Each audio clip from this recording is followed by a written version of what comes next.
this is ridiculous.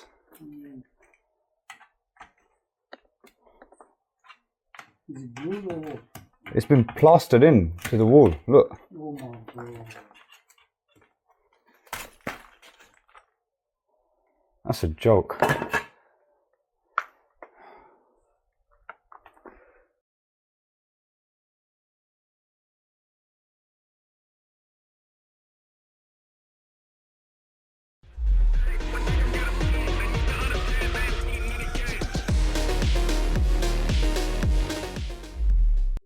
What's happening, people? I am recording this on Friday. You guys are going to be watching this on Sunday. Today, I have had probably one of the worst days that I've had in a long time at work.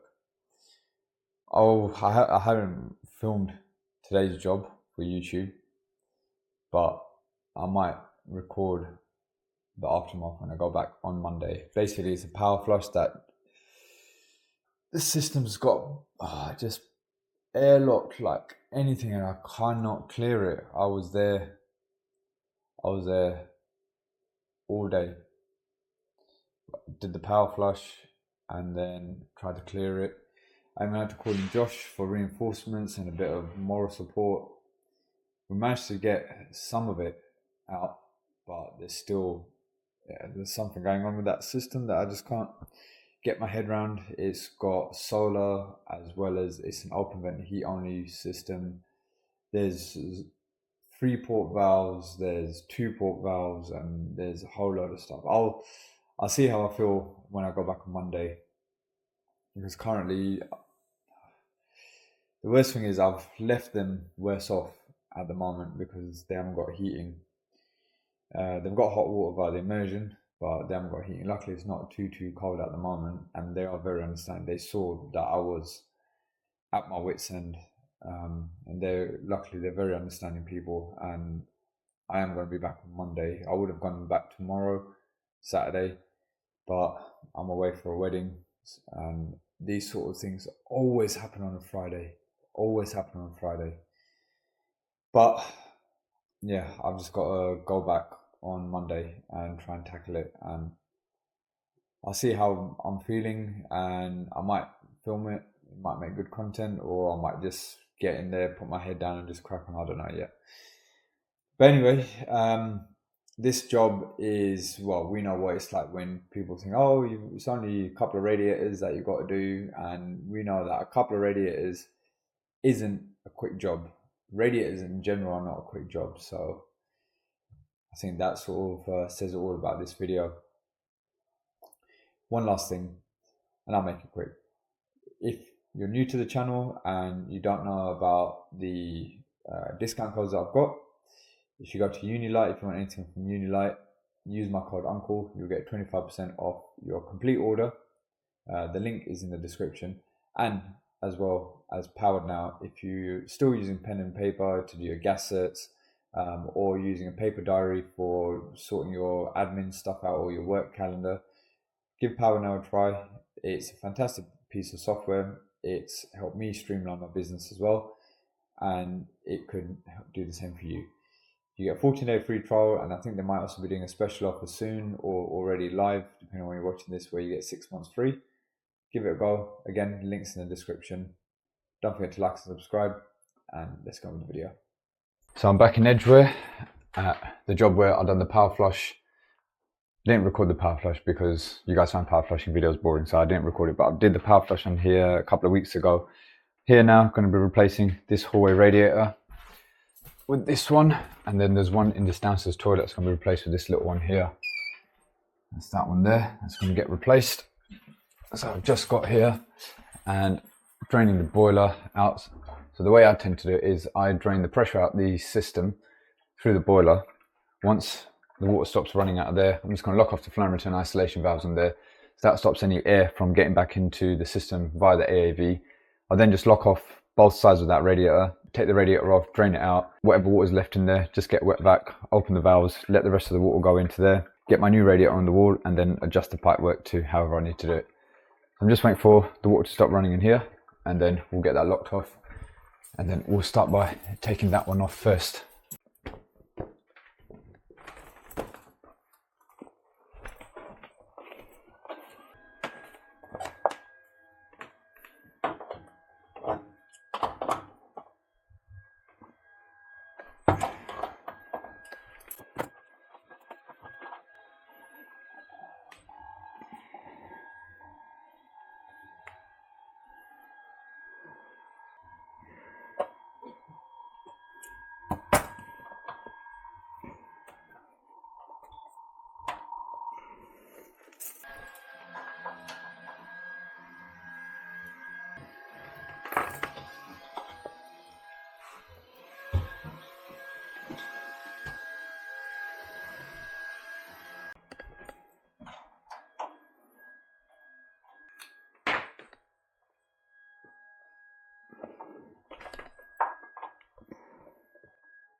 This is ridiculous.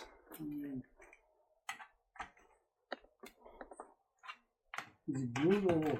It's been plastered in to the wall. Look. Oh my god. That's a joke.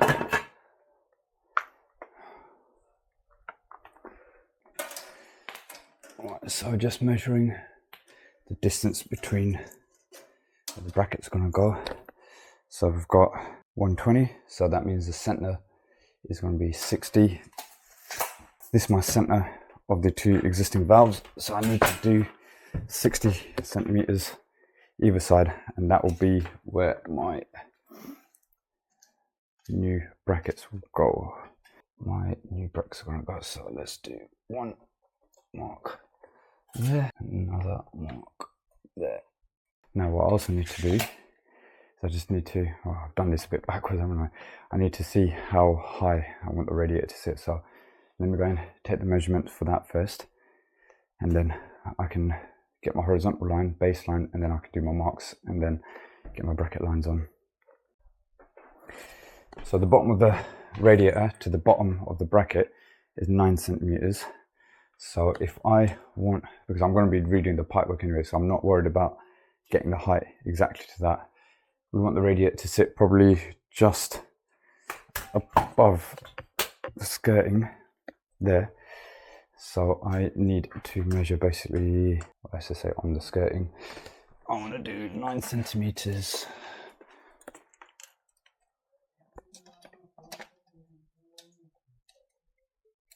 There we go. Right. Now I've got my baseline. Let's do our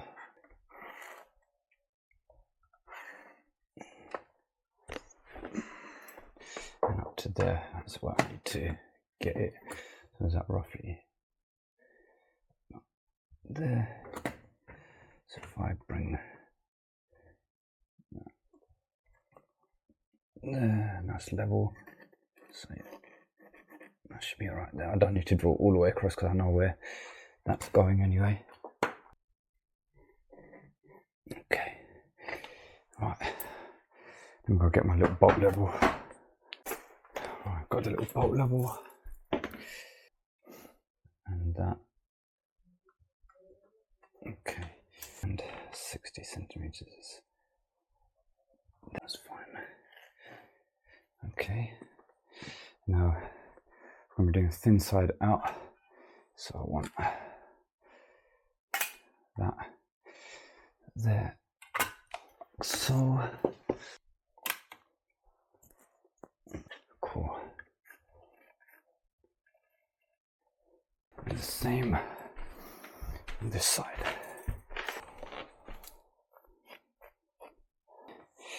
Now what I tend to do is one side I drill the sliders and the other side I drill the solid holes, so that sometimes you might get a bit of movement, so at least one side you can adjust it up and down, and then the other side is fixed. This drill pod from Velocity is actually such a game changer. No more having to search for drill bits all over the place. Okay, I think I'm going to do sliders on that side, fixed points on this side. Just add a bit of hammer.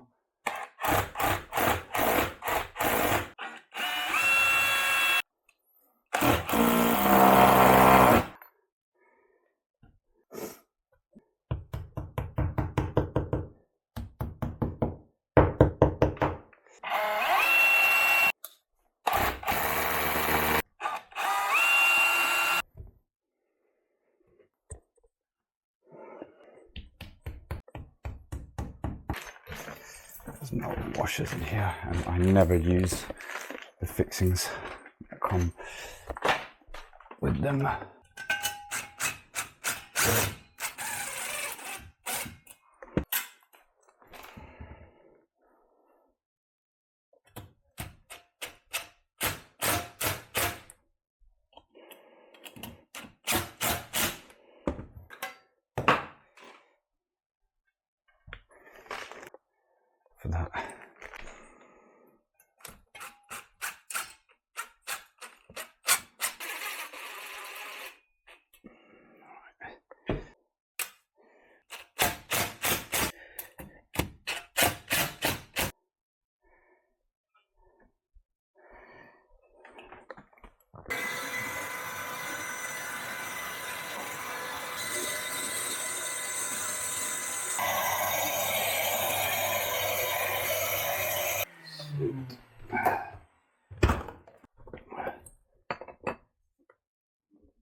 See, now what's happened here, there's still water in the system above me, but where I've drained the boiler out and I've isolated the flow and returns, the AAV inside it can't allow any air in, so it kind of creates a vacuum. And it's similar to when you're bunging a system on an open vent system. You can see there's still a little bit of water left in those pipes. That one, yeah, there's still water sitting there, but unless there's an AAV externally on the system, or there's a leak on one of the rads or anything like that that's going to introduce air into the system, then you'd see this all coming out. But this is right now, it's created a vacuum for me, which is perfect. And where I'm going to be pressing, doesn't matter about water in the pipes, it's not going to be an issue. Now I'm going to get the radiator, hang it on, and check that it's all level. As long as it's all level, I can maybe just keep it where it is and then just carry on with the pipework from there. Is it just me, or does everyone struggle getting these off? This is about to get chewed up majorly.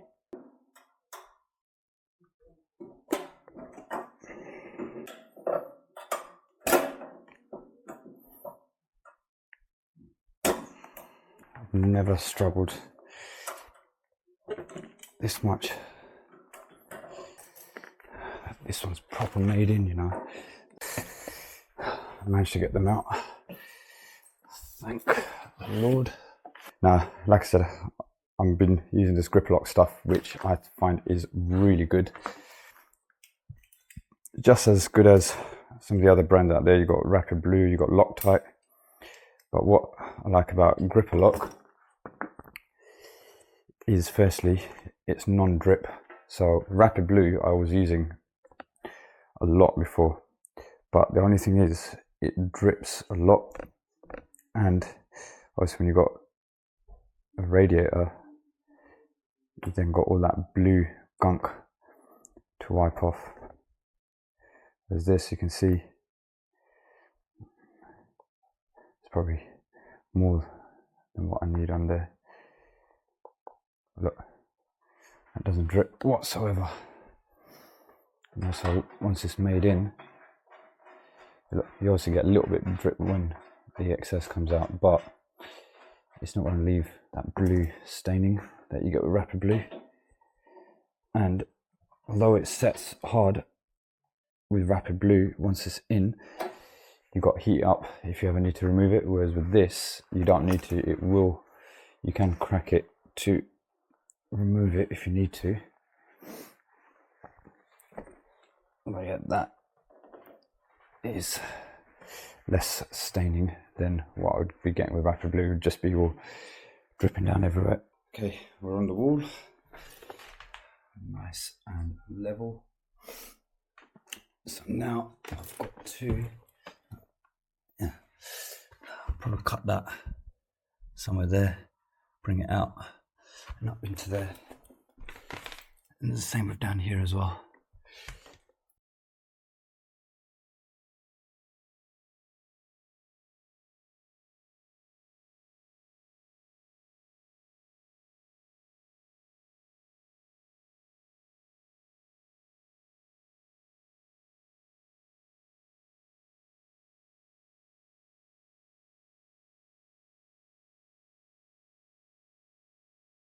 Okay, that's the first one piped up. So I was going to do little kicks, but because the pipe is so short, there wasn't any point. And when you're walking, you're not really going to see it anyway, because it's all hidden underneath there. But yeah, elbow and street elbow, elbow and street elbow. So TRV, lockshield, bleed points, blanking points, that's all done. Have a little tidy up in this area, and then get to work on that one. Definitely not going to be able to do any first person view stuff here, but I don't even know if I can set the camera up anywhere, because I'm going to be here. I'll see. Other than that, I might just show the afterwards once I've done it, but let's see. So I've decided not to film the whole thing because it's very cramped in here, and I'm hot, I'm sweaty, and I just can't be bothered with getting the camera out. You saw me do that one. It's a radiator. It's just another radiator in a tight space. Got the brackets on. What I've done here, I've used the grout line here as one of my fixing points, and then I just measured off of that 20 centimeters across. So that's all good, and I've leveled the bracket out. So here we go. It's nice and level. Remember there's a little push fit coupling on this, I've just got rid of that, and then I'll just redo the pipework. New radiators dressed, I'm gonna hang that on there now and then see what to do with the pipework. Yeah, rads on, it's nice and level as well. And the good thing is I can slide this back and forth, not back and forth, left and right, quite a bit. So I've got enough space on either side. Probably gonna put the TRV on this side just because it's easier to get to. I know it should ideally just be 2 lock shields, but they bought TRV and lock shield set, so I'm gonna fit the TRV and lock shield set. So I put the TRV here and the bleed point here, so it's just easy to get to, and put the lock shield on that side. Now pipework here, I'll see what I can do. I think that I'll probably have to cut that down a little bit more, because by the time I put the valve on there, it's going to be lower than where that pipe is. That one is a vertical, so that's not too much of a problem. I'll just cut that as far down as I need to, and then just do probably another, I'll see. Okay, just finishing off with the boiler service as well. That's just in maximum mode. That reading is spot on. Chucked in the inhibitor now, so that's all circulating around, and new radiators, so that's that one there. I did end up pulling a little bend and a kick on that one. That one just went 2 street elbows straight into the valve. This one was really tight, but I managed to get it. I even managed to get my press gun in there somehow. But yeah, you can see that's already getting nice and hot. We've got about 40 degrees across there. That's sweet. And this one is also getting hot. So that's our flow side. And then it'll obviously even out. So yeah, radiators always long. I got here at, what time did I get here? What time did I get here, Shellen? About 3-ish, and it's now 7:40. So by the time I'm in the van, it'll probably be 8 o'clock. So 5 hours to do 2 rads and a boiler service, which is pretty normal. I mean, that rad wasn't too bad to do, but it was that little one in here which was time consuming because it was just trying to work in that tight space. Just got to clean stuff out of there as well. But yeah, we're done. I'm gonna finish this off. Then it's probably gonna be an hour to get home or something like that. Cool, thanks for watching.